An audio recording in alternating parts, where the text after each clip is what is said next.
Halo Sobat Sip. Berpikir pesimis membuat banyak orang sulit keluar dari masalah. Orang yang pesimis seringkali pasrah dan diam tidak melakukan apa-apa. Bahkan ada juga orang yang justru menolak usaha atau alternatif solusi yang bisa membuat mereka keluar dari masalah. Banyak orang pesimis yang seringkali banyak mengeluh tanpa mencari solusi atau melakukan tindakan yang positif. Kebiasaan pesimis dan suka mengeluh memiliki beberapa dampak negatif, seperti membuat energi tersedot habis. Padahal seharusnya energi itu bisa Anda gunakan untuk hal-hal yang lebih produktif. Orang yang terlalu pesimis kesulitan melihat peluang dan solusi dalam situasi sulit. Mereka cenderung fokus pada hambatan dan kesulitan yang dapat menghambat pertumbuhan pribadi dan profesional dibandingkan melihat peluang yang ada di balik permasalahan tersebut. Orang yang terus-menerus mengeluh cenderung membuat suasana negatif di sekitarnya dan bisa merusak hubungan sosial baik di keluarga, tempat kerja, atau lingkungan sekitar. Pesimisme yang berlebihan juga merusak daya tahan emosional orang tersebut. Ketika dihadapkan pada kesulitan, orang yang pesimis cenderung merasa putus asa dan kurang mampu menghadapi tantangan. Orang yang pesimis dan suka mengeluh seringkali kehilangan akses ke sisi kreatif otak dan membatasi kreativitas mereka. Sikap pesimis dan kebiasaan suka mengeluh juga merugikan kemajuan karir karena rekan kerja dan atasan lebih memilih bekerja dengan orang lain yang memiliki sikap optimis, positif, kreatif, dan inovatif. Kebiasaan berpikir pesimis dan terus-menerus mengeluh dapat meningkatkan resiko stres, kecemasan, depresi, dan mempengaruhi kesehatan mental secara keseluruhan. Hal ini bisa memicu kesehatan fisik seperti gangguan pencernaan, kencing manis, tekanan darah tinggi, bahkan penyakit jantung. Mengatasi kebiasaan pesimis dan suka mengeluh memerlukan kesadaran diri dan kemauan untuk mengubah pola pikir yang bisa memberikan dampak positif secara signifikan pada kesejahteraan fisik dan mental seseorang, serta memperbaiki hubungan sosial dan profesional. Kabar buruknya adalah seringkali sifat pesimis dan suka mengeluh itu diwariskan atau menjadi kebiasaan keluarga. Dan ini yang membuat kenapa miskin adalah sebuah privilege.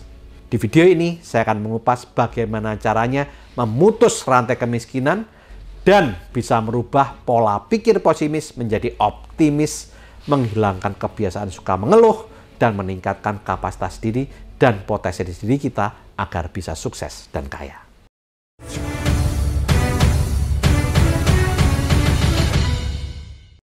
Ada ungkapan tentang lingkaran setan kemiskinan yang sering digunakan untuk menggambarkan bahwa kemiskinan seringkali diwariskan dari generasi ke generasi. Hal ini disebabkan karena pola pikir pesimis menjadi norma di lingkungan keluarga dan diwariskan dari generasi ke generasi.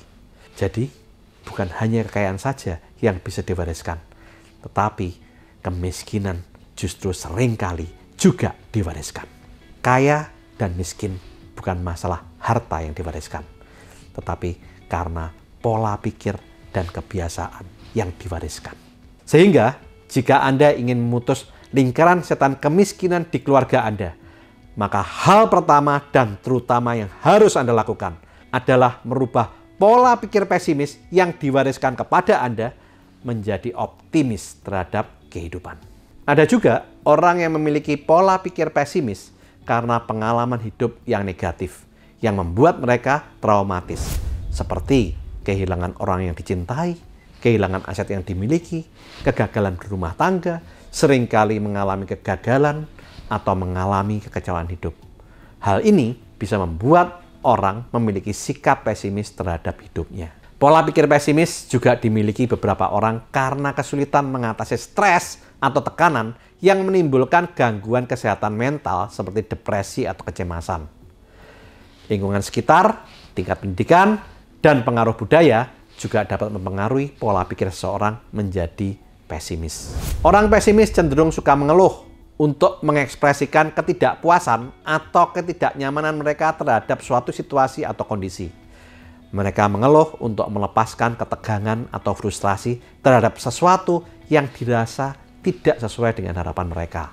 Sebagian orang suka mengeluh untuk mendapatkan perhatian atau empati dari orang lain agar dimaklumi oleh lingkungannya dengan harapan menemukan solusi atau dukungan untuk mengatasi masalah yang dihadapinya.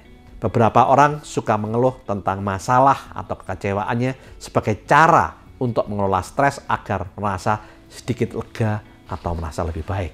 Di beberapa lingkungan atau budaya masyarakat menengah ke bawah, mengeluh adalah bagian dari kebiasaan sosial atau bentuk interaksi yang diterima. Pola pikir pesimis dan terlalu banyak mengeluh tanpa upaya mencari alternatif solusi menciptakan lingkungan negatif dan menguras energi positif yang membuat orang tersebut mengalami kegagalan dalam hidupnya. Kabar baiknya, pola pikir pesimis dan kebiasaan suka mengeluh bisa diubah menjadi kebiasaan optimis dan penuh percaya diri.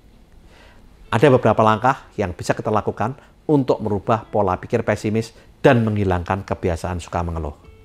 Yang pertama, hindari lingkungan yang negatif dan bergaulah dengan orang-orang yang memiliki pola pikir positif dan mendukung Anda untuk berubah.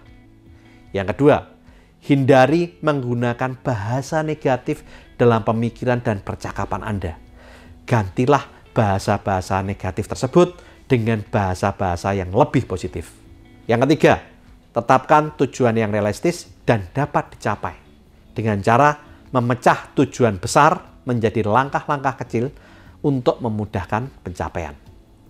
Yang keempat, luangkan waktu setiap hari untuk merenungkan hal-hal positif dalam hidup Anda dengan membuat daftar hal-hal yang bisa Anda syukuri, bahkan termasuk hal-hal yang kecil sekalipun. Yang kelima, baca buku pengembangan diri untuk merubah pola pikir pesimis dan kebiasaan suka mengeluh, seperti membaca buku The Magic of Thinking Big, The Magic of Thinking Success, No Complaining Rule, You Can If You Think You Can, The Power of Positive Thinking, atau Think and Grow Rich. Yang keenam, fokus pada solusi, bukan pada masalah. Pikirkan tindakan yang konkret yang bisa Anda lakukan untuk mengatasi setiap hambatan, tantangan, dan rintangan. Yang ketujuh, lihat setiap pengalaman sebagai peluang untuk belajar. Bukan hanya dari pengalaman yang positif atau kesuksesan saja, tetapi juga dari situasi-situasi sulit ataupun kegagalan. Yang kedelapan, hindari membandingkan diri Anda dengan orang lain. Fokus pada perkembangan pribadi dan pencapaian diri Anda sendiri. Untuk lebih jelasnya, lihat video saya berjudul Penyebab Utama Orang Hidup Tidak Bahagia. Yang kesembilan, ceritakan pesimisme Anda pada orang yang positif dan jadilah pendengar yang baik. Dengarkanlah pengalaman dan pandangan positif dari orang lain.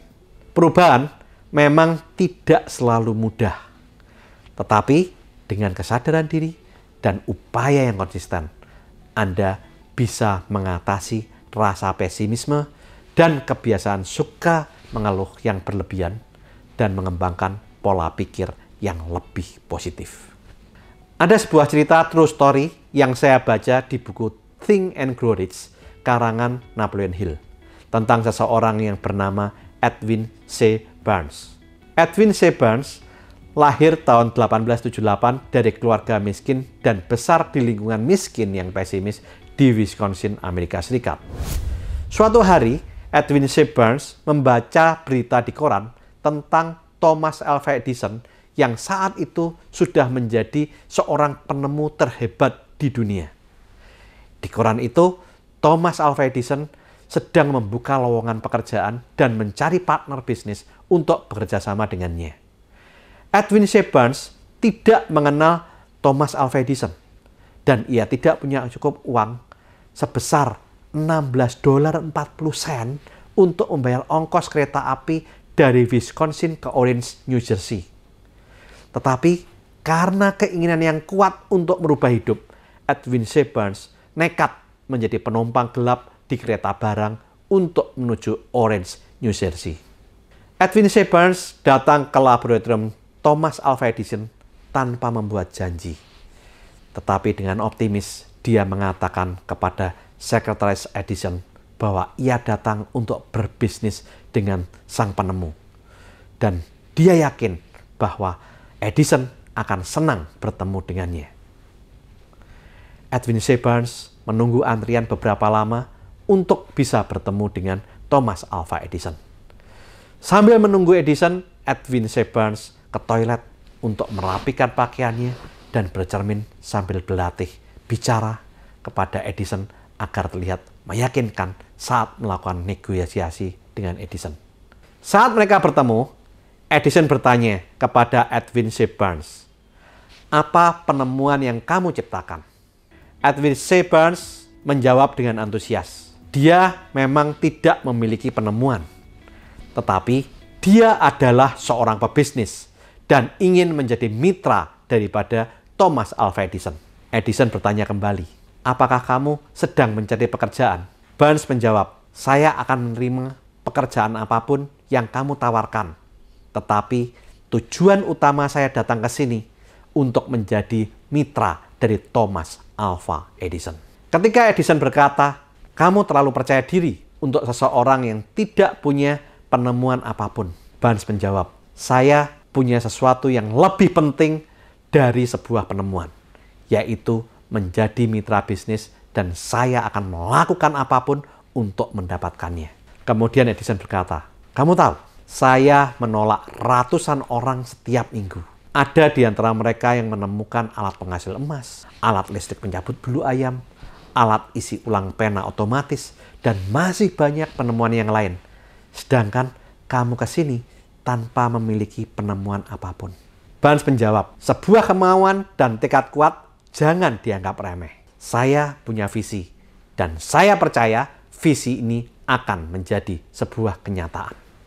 Dan saya akan bertahan berapapun lamanya dan sesulit apapun jalan itu." Dan Thomas Alva Edison terkesan dengan jawaban Edwin C. Burns dan berkata, "Saya belajar bertahun-tahun bahwa ketika seseorang sangat menginginkan sesuatu, sehingga dia rela mengorbankan masa depannya demi satu tujuan untuk mewujudkan impiannya, maka kamu tidak boleh bertaruh melawan orang itu."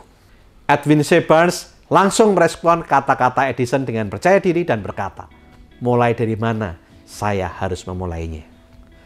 Dan itu membuat Edison terkesan dan mengeluarkan tangan untuk berjabat tangan sebagai tanda sepakat dan menerima Edwin C. Burns dan menempatkan Edwin C. Burns di bagian gudang.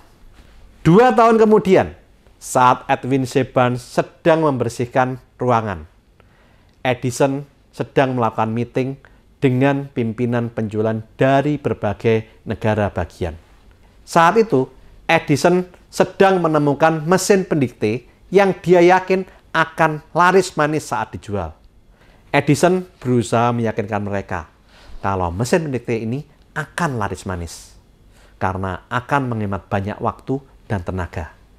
Tetapi, walaupun para pimpinan penjualan itu sudah diyakinkan, mereka tetap tidak tertarik untuk memasarkan mesin pendikte tersebut. Saat meeting sudah selesai, tanpa ada sebuah kesepakatan, dan para pimpinan penjualan itu keluar dari ruangan meeting, Edwin C. Burns masuk ke ruangan dan dengan percaya diri berkata, "Saya percaya saya akan bisa menjual mesin pendikte ini, Mr. Edison." Dan Edison bertanya, "Di mana?" "New York." Edwin C. Burns menjawab, "Suatu hari, setiap kantor di setiap kota akan memiliki mesin ini. Waktu adalah uang. Dengan menghemat waktu, akan bisa menghasilkan yang lain." Setelah itu, Edwin C. Burns membuat rencana pemasaran dan kemudian ditunjukkan kepada Thomas Alva Edison. Dan saat Edison melihat rencana pemasaran Edwin C. Burns, dia mengangkat Edwin C. Burns dari seorang penjaga gudang dan office boy menjadi kepala penjualan mesin pendikte Edison untuk semua negara. Dan Edwin C. Burns mengatakan kepada Edison bahwa kamu tidak akan menyesal dengan keputusanmu.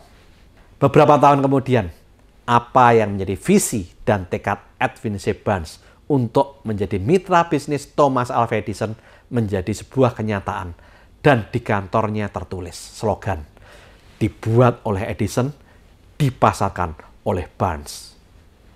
Kemitraan mereka berlangsung lebih dari 30 tahun dan menjadikan Edwin C. Barnes menjadi orang yang sangat kaya. Dari cerita ini, kita bisa belajar tentang kekuatan dari sebuah visi dan pola pikir yang optimis. Dan untuk menutup cerita ini, saya kembali mengulang apa yang dikatakan oleh Edison saat awal menerima Edwin C. Barnes sebagai penjaga gudang. Saya belajar bertahun-tahun bahwa ketika seseorang sangat menginginkan sesuatu, sehingga dia rela mengorbankan masa depannya demi satu tujuan untuk mewujudkan impiannya, kamu tidak boleh bertaruh melawan orang itu. Saya harap melalui video ini, Anda bisa merubah pola pikir pesimis menjadi optimis, dan tidak suka mengeluh dan memiliki tekad yang kuat seperti Edwin C. Barnes agar bisa sukses dan kaya. Lakukan terus saving, investing, protecting agar hidup Anda makin sip. Saya, Tony Hermawan Adikaryo. Sampai jumpa di puncak kemakmuran.